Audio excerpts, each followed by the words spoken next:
नमस्कार मित्रांनो. सध्या जर कोणी विचारलं की देशात काय चाललं आहे, तर याचं उत्तर खूप समाधानकारक असं नाही आहे.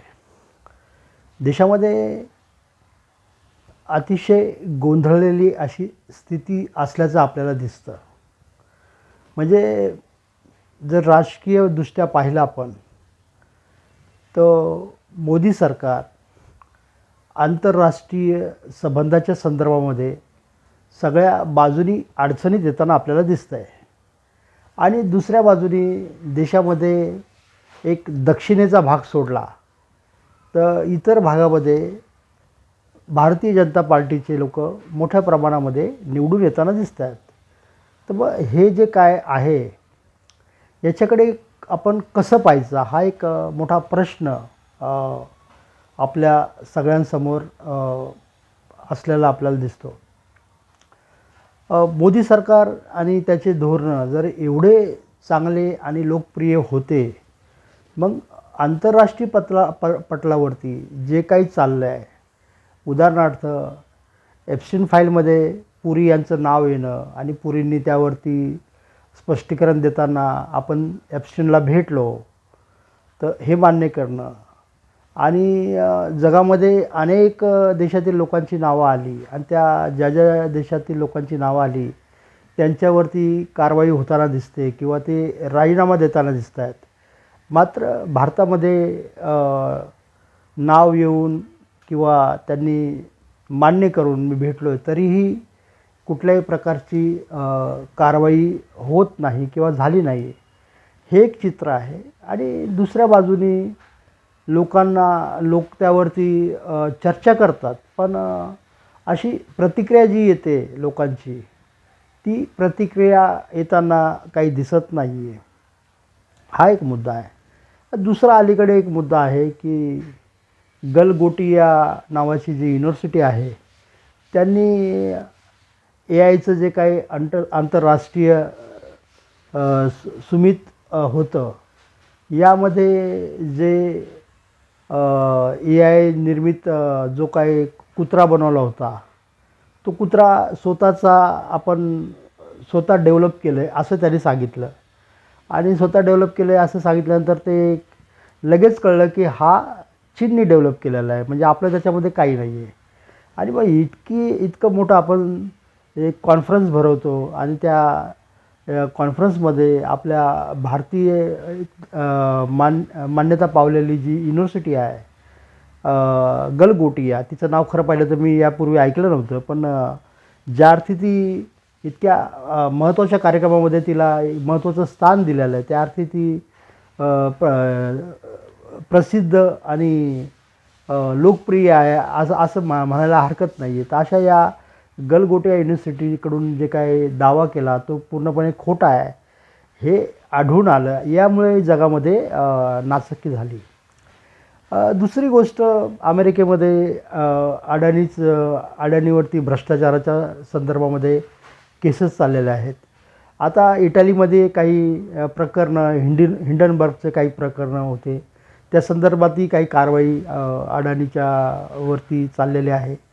आणि अडाणी आणि मोदी यांचं एक जवळचं नातं आहे. आता हे काही लपून राहिलेलं नाही. म्हणजे संपूर्ण देशामध्ये जर पाहिलं आपण तर सगळ्या देशामधले जे काही पब्लिक सेक्टर होते, या पब्लिक सेक्टरमध्ये शिरकाव करून त्याला व्यापण्याचं काम जे आहे जे अदानींनी केलं आहे आणि ते मोदी सरकारच्या अनुमतीने झालेलं आहे. मोदी सरकारने त्याला परमिशन दिलेले आहे किंवा इतर कुठल्याही बिझनेस इंडस्ट्रियलिस्ट किंवा उद्योगपती या क्षेत्रामध्ये आपल्याला दिसत नाही. सगळीकडे अदानी दिसते. म्हणजे सरकार आणि अदानी असं एक जवळचं नातं आहे. तर त्या अदानीला पण अमेरिका आणि इटाली या दोन्ही ठिकाणी ज्या पद्धतीने ती कारवाईला सामोरं जावं लागणार आहे आणि पुढे आणखी गंभीर स्वरूपाच्या गोष्टी होऊ शकतात. आणि हे सगळं चालू असताना एका बाजूला राहुल गांधींनी ज्या पद्धतीने संसदेमध्ये भाषण केलं, कॅप्टन नरवणेंचा मुद्दा जो त्यांनी मांडला आणि अ, त्या मुद्द्याला त्या मुद्द्यावरती चर्चा होऊच दिली नाही आणि चर्चा होऊन देण्यासाठी आपले सन्माननीय जे संसदेचे अध्यक्ष आहेत ओम बिर्ला यांनी जे कौशल्य दाखवलं ते वाखाणण्यासारखं आहे. आणि त्याचाच परिणाम असा झाला की विरोधी पक्षांना स्पष्टपणे कळून चुकलं की हे ओम बिर्ला दुसरी बाजू आपली काही ऐकूनच घेत नाहीत किंवा ऐकून घेणार नाहीत आणि त्यामुळे त्यांनी अविश्वासाचा ठराव मांडला. आणि आता महत्त्वाची गोष्ट म्हणजे ओम बिर्ला यांच्यावरती अविश्वासाचा ठराव मांडल्यानंतर ते संसदेच्या कुठल्याही अध्यक्ष म्हणून ते आता बसू शकणार नाही आहेत. असं असताना सरकारने त्यांना काही दिवस तरी रजा द्यायला पाहिजे होती की जोपर्यंत याचं काहीतरी सोक्षमोक्ष लागत नाही. त्यांच्याकडे अर्थात बहुमत असल्यामुळे साहजिकच पुन्हा ओम बिर्लाच राहतील, त्याबद्दल काही कुणाचं काही दुमत नाही आहे किंवा वादही नाही आहे. पण तोपर्यंत मला वाटतं सरकारने घाई नव्हती करायला पाहिजे. पण सरकारने अतिशय महत्त्वाच्या कामगिरीसाठी त्यांना बांगलादेशामध्ये पाठवलं. प्रतिनिधी म्हणून आपलं भारतीय प्रतिनिधित्व म्हणून त्यांना तिकडे पाठवलं.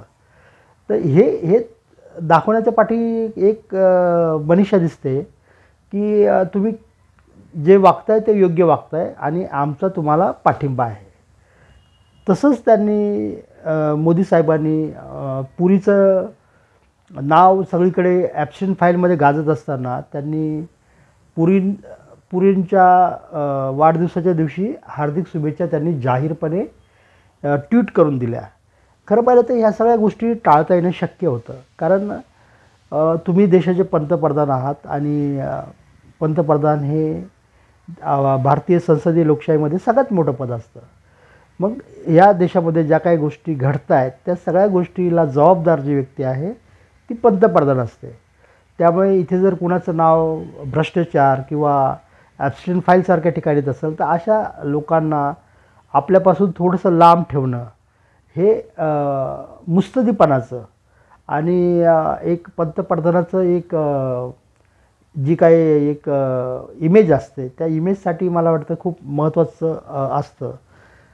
पण मला वाटतं ही सगळी मंडळी इमेजच्या पलीकडे विचार करणारे आहेत, त्यामुळे त्यांना इमेजची तेवढी काळजी नसावी कदाचित. आणि त्यांनी पुरींना हार्दिक शुभेच्छा दिल्या आणि ओम बिर्ला यांना बांगलादेशमध्ये जाण्यासाठी भारतीय प्रतिनिधी म्हणून नेमलं. तर ह्या अशा सगळ्या गोष्टी चालू असताना बाकी टेरिफचा मुद्दा आहेच. टेरिफच्या मुद्द्यामध्ये बांगलादेशला 0% टेरिफ आहे आणि भारताला 18% टेरिफ लावलेला आहे. तर 18% म्हणजे खूप आहे त्या मानाने आणि त्याचा परिणाम आपल्या उद्योगधंद्यावरती निश्चितपणे पडणार आहे. त्याच्यामुळे महागाई वाढते.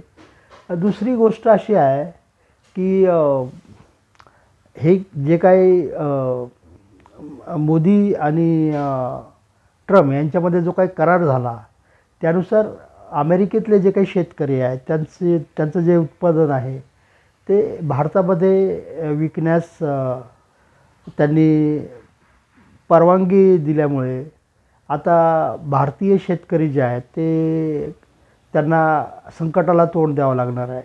म्हणजे थोडक्यामध्ये काय तर देश जो आहे तर देशाला डोळ्यासमोर ठेवून देशाचा काय फायद्याचा आहे काय तोट्याचा आहे हा विचार करून जे निर्णय घ्यायला पाहिजे होते ते निर्णय होताना दिसत नाही. मग व्यक्तिगत आणि पक्षीय या दृष्टीने जर विचार करायला लागले लोक की मला व्यक्तिगत सत्ता टिकली पाहिजे किंवा मला व्यक्तिगत काही गोष्टींचा लाभ मिळाला पाहिजे असा विचार करून जर सरकार चालायला लागली तर मला वाटतं हे सगळं कठीण होऊन जातं. असं एकदमच धुतल्या तांदळासारखं कुणीच नसतं. त्यामुळे अगोदरच्या सरकारमध्ये कुणी नव्हतं, आताही कुणी नसणार आहे असा भाग नाही आहे. पण त्यातल्या त्यात कुठंतरी एक संवेदनशीलता किंवा एक जनाची नाही तरी मनाची अशी एक लाज असायला पाहिजे माणसाला. तर तीही नसेल तर मग मात्र अवघड होऊन जातं सगळंच.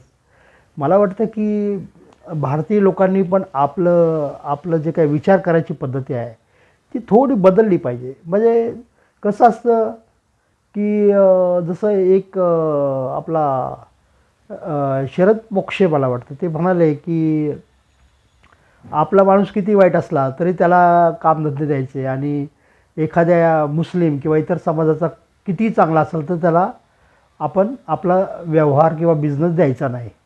तर ही मानसिकता कुठून येते आणि ह्या मानसिकतेपासून देशाला काय फायदा आहे हो सांगा ना. देश हा माणसांनी बनतो. देश हा विविध समूह आणि भारत हा कसा आहे की वेगवेगळ्या समूहाचा, वेगवेगळ्या जाती, प्रांताचा, भाषाचा, धर्माचा देश आहे. इथे जर तुम्ही संकुचित विचाराने जर वागायला लागले, बोलायला लागले, तर मला वाटत नाही की देशाचा विकास होईल. देश खड्ड्यातच जाईल.